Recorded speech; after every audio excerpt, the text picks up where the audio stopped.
Bitcoiners. There's a lot of people who are not in this room for whom Bitcoin may seem an issue that's too trivial for a presidential campaign. David Bailey at a party that we were at last night asked me how I got sold on Bitcoin. And I told him that it happened to me in an instant when I saw the truckers, what happened at the trucker strike in Ottawa. And a few months before that, I had gone to Italy and I had given a public speech to a large crowd in Italy about the dangers of digital currency, and particularly programmable currency that could be used by governments to enforce, to punish bad behavior in combination with surveillance systems and facial recognition systems that the government would know when you were doing something wrong and could change your credit card. And this is what's happening in China. So they would only purchase groceries within maybe a 5-minute walk of your home. And I said that hypothetically, and I think 6 weeks after I made that speech, I saw that very thing happen to the truckers in Ottawa. As most of you know, that trucker strike was a peaceful demonstration of people who were demanding rights that are sacred and are taken for granted for every American.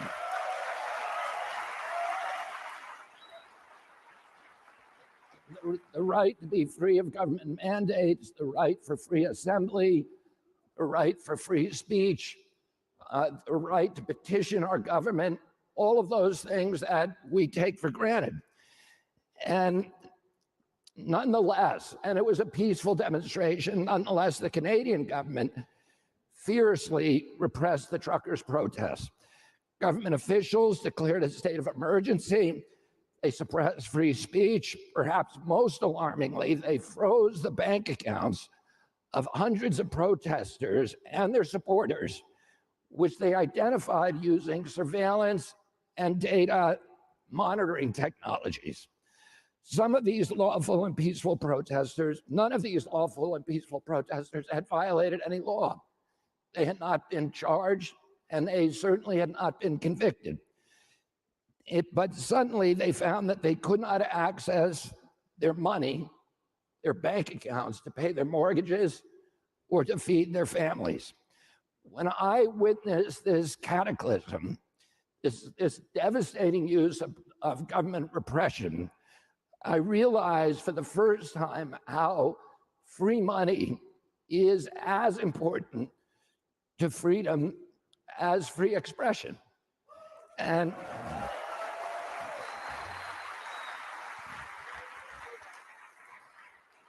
a government that has the power to starve its citizens when they're disobedient will inevitably turn our entire country into serfs. It is the ambition of every totalitarian regime to exercise complete control over every aspect of our lives. We live at a time now that technology has dangerously expanded the capacity for governments and corporations to control our lives. Distant, impersonal, multinationals and authoritarian technologies have usurped the realms of human activity that were once private or held by a community. They monitor our every movement, our communications, our every transaction. And the technologies they use to monitor us can also be used to control us.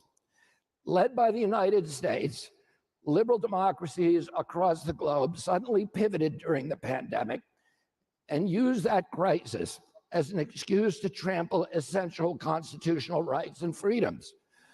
Governments suspended the rights to free assembly, the freedom of worship, property rights, trial by jury, and they censored free speech in the name of combating misinformation and disinformation. We lost our freedom to travel.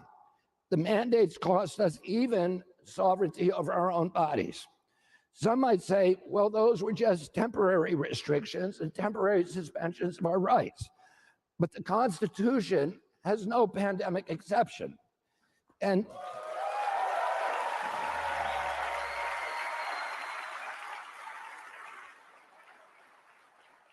by the way, the framers of the Constitution knew all about pandemics.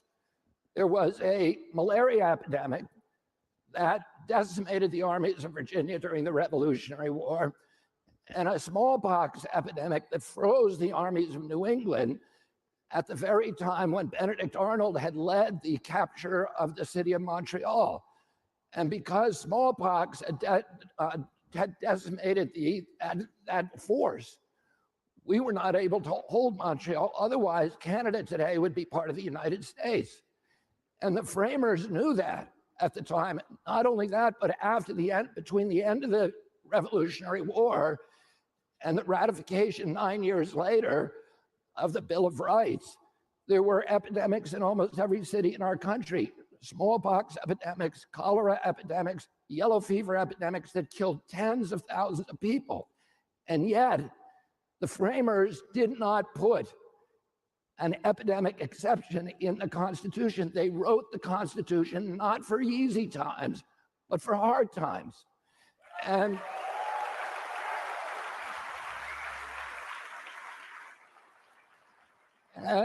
during the Civil War, when we lost 659,000 troops killed in battle on both sides, it's the equivalent of 7.2 million today, a much worse loss than happened in COVID. And our country was being torn apart and came this close to being ripped apart. And when Abraham Lincoln did the right thing and tried to suspend habeas corpus to prevent Confederate infiltrators from inciting riots in the northern cities, he was told by the Supreme Court, you can't do it. It's in the Constitution. It doesn't matter how bad the crisis is. You cannot suspend the Constitution.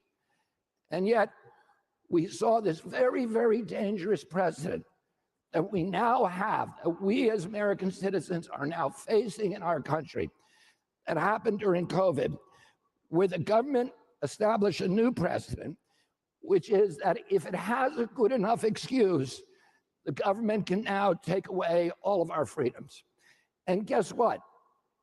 There is always a good excuse, whether it's to stop a new disease, the next pandemic, to protect us from misinformation, to prevent domestic terrorism, to stop hate speech, to prosecute a war, or to fight climate change.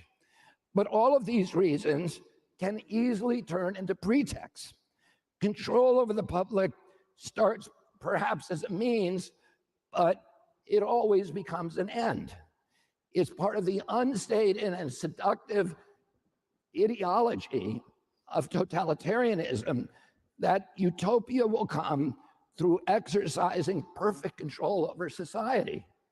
And that works well as long as the good guys are in control, or your guys are in control. Bitcoin is a bulwark against precisely this kind of government and corporate expansion and intrusion. In fact, it has been used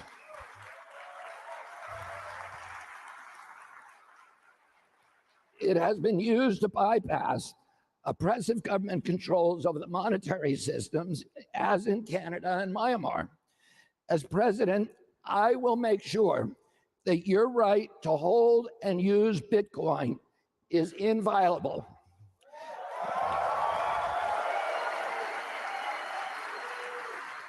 First, I will defend the right of self-custody of Bitcoin and other digital assets. You should be able to own your own private keys the same as you own the keys to your car or own your wallet. Your wallet, whether it's in your pocket or in your computer, is your own. I don't think the government has the right to demand access to your Bitcoin key or indeed any of your passwords. To say otherwise is to cede essential territory to the surveillance state. Second, I will uphold the right to run a node at home.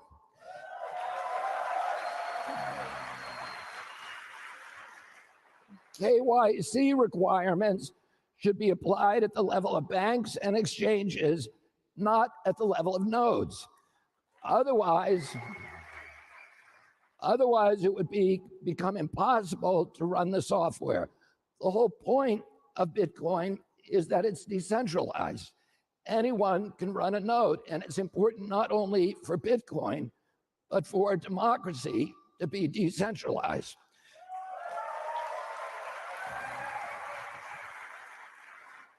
Third, I will defend use-neutral, industry-neutral regulation of energy. President Biden's 30% tax on energy for Bitcoin miners requires an invasive surveillance apparatus to monitor what is happening in individual computers. It sets a terrible precedent in which everything that you do that requires electricity must now be monitored by the government. That's why I also support people's rights to refuse smart meters in their homes. Fourth, I will make sure that the United States remains the global hub of Bitcoin and other cryptocurrencies.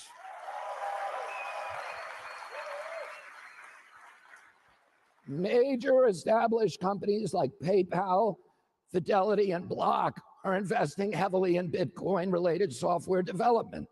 Some of the best engineers and coders in the tech industry work in this field, and we want to keep them here in America.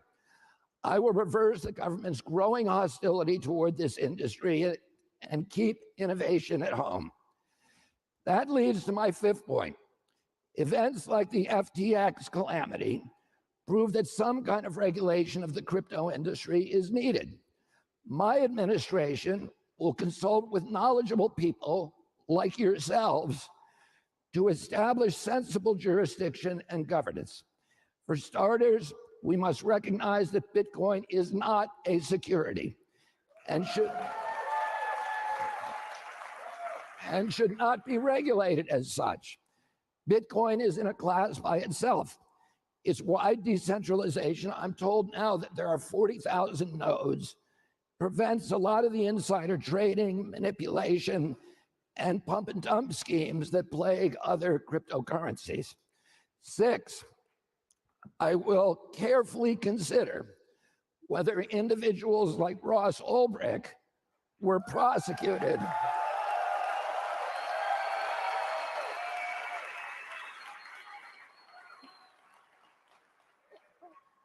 I will consider whether they were prosecuted for actual crimes or as a means to crack down on crypto. If they had been unjustly made an example, I will consider pardoning them, and I will act very quickly to do so.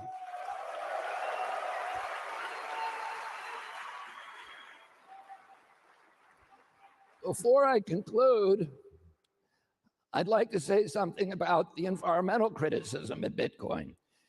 It may be unpopular to say here, but even though those criticisms are exaggerated, they have some degree of validity.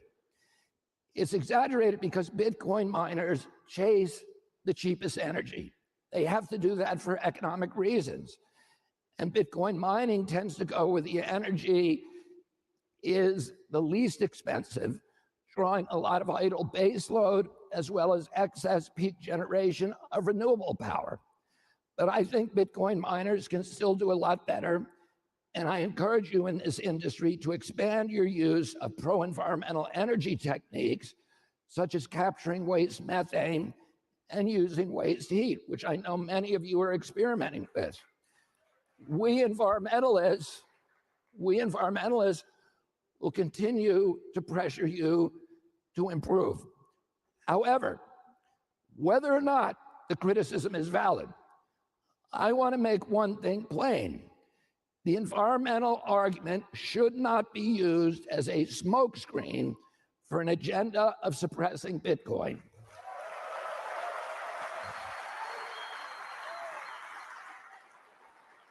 And let me repeat that.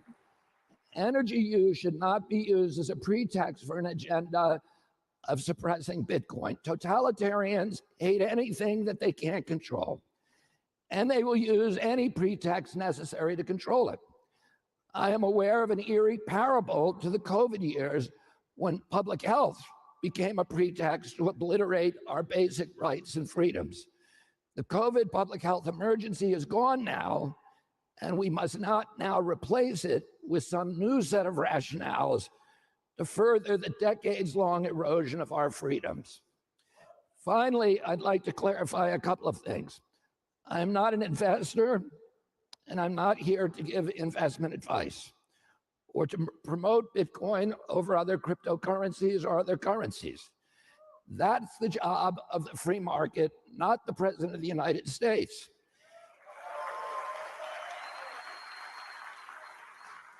My interest is one, I am an ardent defender and a lifelong defender of civil liberties.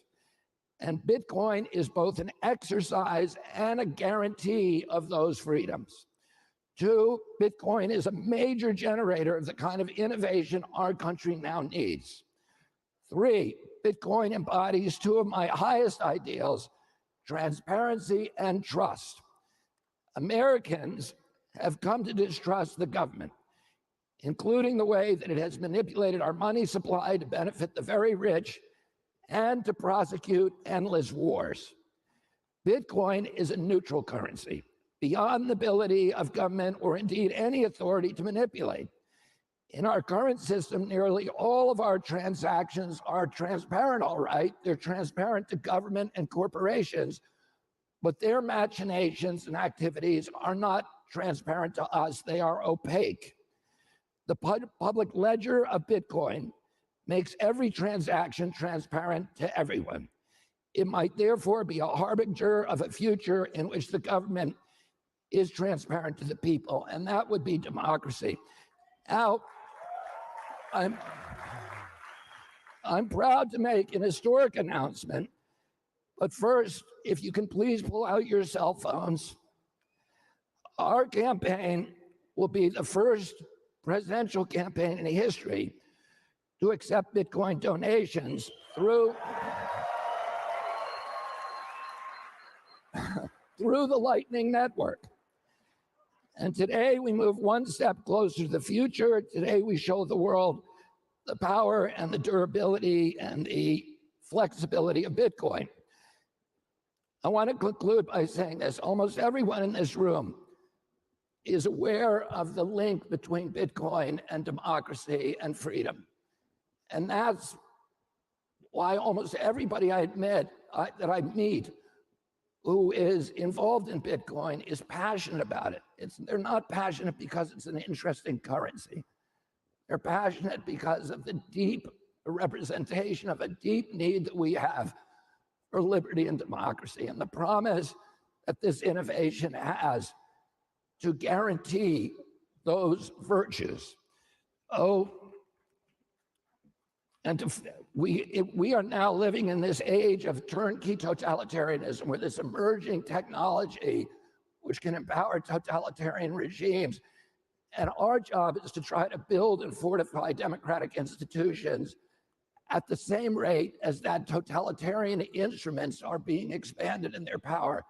Things like AI, which really are going to threaten democracy at its base. We need to not be chipping away at our democratic institutions. We need to be fortifying the ones that exist and building new ones. And the biggest, most important one on the horizon is Bitcoin, because it can't be manipulated. All of you I know are here, again, not because you love a currency, but because you love our country, you love democracy, you love freedom. And in that sense, your support of Bitcoin puts you in the same category as the framers of the Constitution that gave us that Bill of Rights, that created these democratic institutions. And you are the current manifestation of that impulse. So thank you all very much for everything that you do. And thank you for being part of this movement.